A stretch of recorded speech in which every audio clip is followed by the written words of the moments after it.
Good evening and welcome, Tactics, to your own personal Metafy. I'm going to walk you through how to play the Dark Magician Shining Sark Azamina list, aka the Pure Enough list, or at least some version of it. I will say just to start that the core concept of this strategy was, I feel, more viable in the previous Burst Protocol format with the changes and the new archetypes that have come into the meta in Blazing Dominion. I don't think that this strategy is quite as strong as it was previously. While Secret Village is still very good, especially with the resurgence of Super Poly as a generic tech card, the fact that the best decks in the game now are so focused on removal of monsters from the field makes it very difficult for our strategy to kind of get off the ground, because we need to consistently make bodies stick to contact fuse into our D mod, to have an opportunity to use the ignition effect of our Gandora, to link climb into things like IP Masquerena. We need to be able to use the ignition effect of things like Deception and Shining Sarcophagus. So we're not super well positioned, but as a strategy that's oriented around DM, it's pretty good. And you are still able to win games, provided you're not facing blowout cards like Harmonia, for example. So you should already be familiar with the core combo of this deck. I've made videos about it before. I'll make sure to send you links to those just so you have the combos isolated. But what does the end board look like in an ideal situation, and what is the value of each of the pieces there? Let's talk about that. Now, obviously, it'll depend on your hand how exactly you get there, but in an ideal world, you're going to want to have your Secret Village of the Dark Spellcasters, Secret Village of the Spellcasters, Red Eyes Dark Dragoon, Azamina Ilia Sylvia, IP Masquerena set up on the field. This is the core of your strategy. We happen to have set up Wanted, because you want to have Diabellstar in your hand on the next turn, which means you either keep Diabellstar in your hand by searching for her, or you can have Wanted set and then activate it in the draw phase of your opponent's turn, because Diabellstar makes a fantastic discard for Dragoon. Now, the idea of the strategy is that we limit the actions our opponents can take with Secret Village of the Spellcasters. Generally speaking, there's not much they can do in the way of traps on their very first turn, outside certain exceptions that you already know about. They can't use spells at all because of our Floodgate. They are restricted to monster effects. And the bet is that we have more negate and destroy, or negate actions, between our boss monster, our support monster, and any non-engine we may have to stop them from playing the game and then comfortably swing for game on the next turn. Now, while Sylvia can be used just as a generic negate to stop your opponent's combo, the first and most fundamental function of Sylvia is to protect your own play. So on the opponent's turn, let's go ahead and pass turn to demonstrate what I mean by that. Since I have it, I'm going to go ahead and just set this. And then, like we talked about, I'll activate the Wanted. Now I've got a good discard for Dragoon. We'll hang on to that. There are certain exceptions. In general, the first action I want to take on my opponent's turn when I have the opportunity is to use the Red Eyes Dark Dragoon Negate and Destroy, because we summoned him on our own turn, which means that he will be banished at the end of this turn via Gaze, so we want to recycle him through the graveyard to avoid losing access to him. Now, obviously, we want to make sure that we're using his effect beforehand so we get the most value out of it. So by using his effect first, I can then immediately dump him into the graveyard with IP Masquerena, make Selene, and bring him back, so that if nothing else happens in the turn, I haven't lost an opportunity to use his effect, and I don't have to worry about Gaze getting rid of him. Let's say, hypothetically, our opponent used an effect. I used Dragoon's effect to discard. At that point, we could use IP to make Selene using just herself and Dragoon.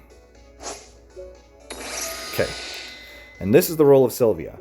At this point in the combo, whether it's IP Masquerena activating or Sylvia gaining counters and then removing them to summon Dragoon, we are very vulnerable to interruption from our opponent.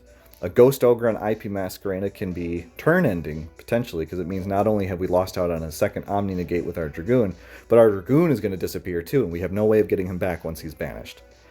So the reason we don't want to use Sylvia first if we can avoid it is because if our opponent tries to interact with IP Masquerena, or if our opponent tries to interact with Selene, or if our opponent, for example, has a Called by the Grave, or Abystial, something to stop us from getting Dragoon back on board, we can negate that effect with the Sylvia. Once Dragoon is safely back on the field, we can feel free to use Sylvia's effect to negate something that they're going to do within our combo.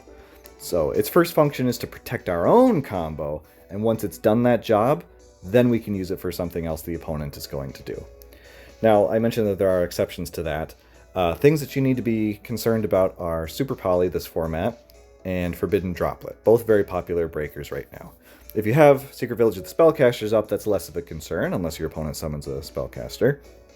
If you don't have Secret Village up, and you are concerned that your opponent might have something like a Forbidden Droplet, you can try and suss that out by seeing what they lead their turn with. If they have Super Poly, they're going to lead their turn with that, because it wouldn't make sense to try and make a play, give you an opportunity to negate it, and then Super Poly. That wouldn't make any sense. They would Super Poly first. So if they don't start with that, they don't have it.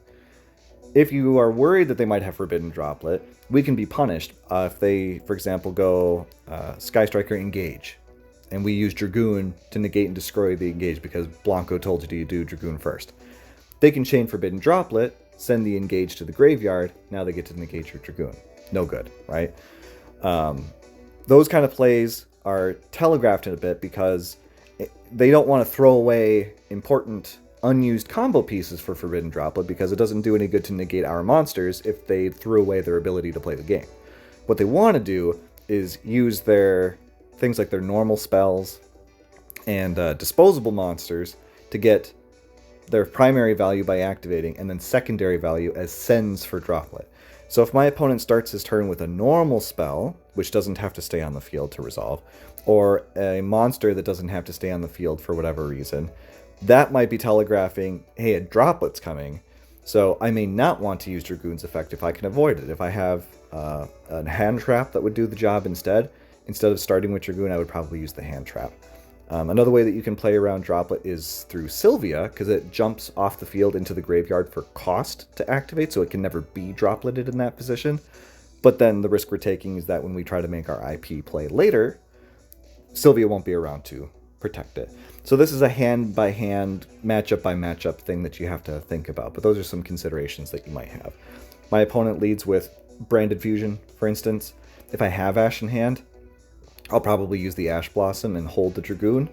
If they don't Droplet me, awesome. If they do Droplet me, I haven't discarded for cost for Dragoon, which is good. And I have 3 monsters on the board that they have to negate to fully stop me from playing the game. If they settle for just negating 2 of them, I'm kind of okay, because if they negate the Sylvia and the Dragoon, IP is live. IP can still go into Selene, and then Selene can revive Dragoon, so I can still get its effect at least once this turn, and I don't have to worry about Gaze. If they negate the IP and the Dragoon, Sylvia is still live as a negate. So some things for you to consider there. This is an ideal going first, full end board situation. This will be a minority of your games. Other things you have to consider are what to do if you have to choose between one end board piece and another, like if we have to make an end board just because we don't see our full combo in hand. What are the side decking patterns of the deck? How do we apply all of these ideas in a real thing? So we'll go through video by video and talk about each of those pieces in turn.